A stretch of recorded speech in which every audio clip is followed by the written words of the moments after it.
Welcome to another episode of Real Estate Investing Explained. Here's today's question.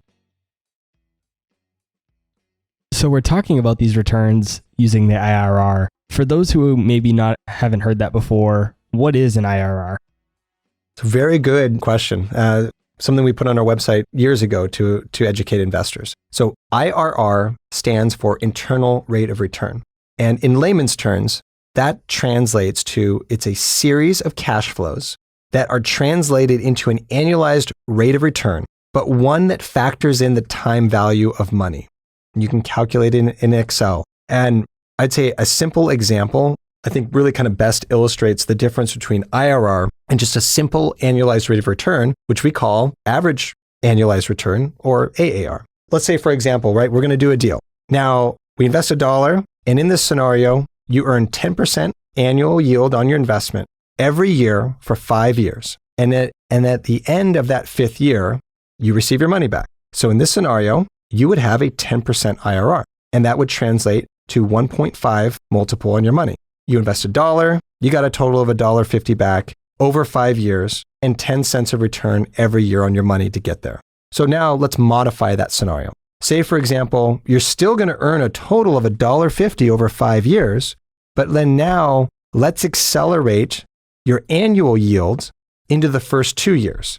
So now you're going to earn a 25% yield in year 1 and year 2, 25 cents in year 1, 25 cents in year 2.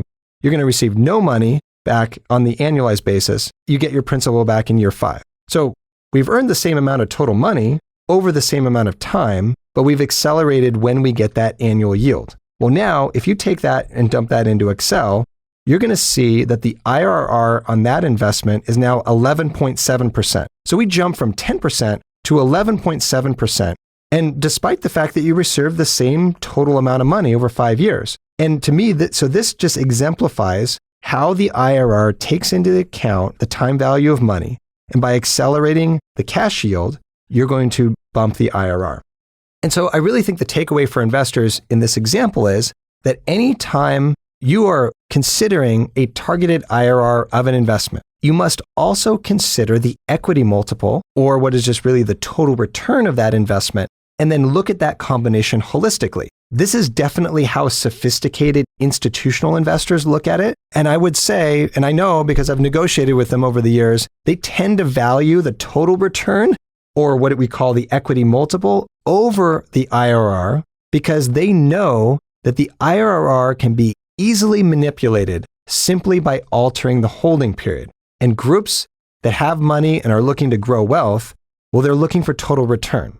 And so I think what that translates to when you're looking at deals is you might look at a deal with a longer term hold. It might have a lower targeted IRR, but it might have a total higher return or equity multiple. And if you don't necessarily have a pressing need for the money to come back to you faster, well, in that case, you might be better off opting for the greater total return and letting that money stay out there a little bit longer. So those are the two things. Consider IRR and equity multiple, how they match together. There was an article I wrote a few years ago called The Yin and Yang of Equity Multiple and IRR. So this is something that's really important, I think, as investors start to kind of get to the next level of understanding. That's all for this episode of Real Estate Investing Explained. Be sure to follow me on Instagram, Twitter, and Facebook, or subscribe to our YouTube channel to get even more free content.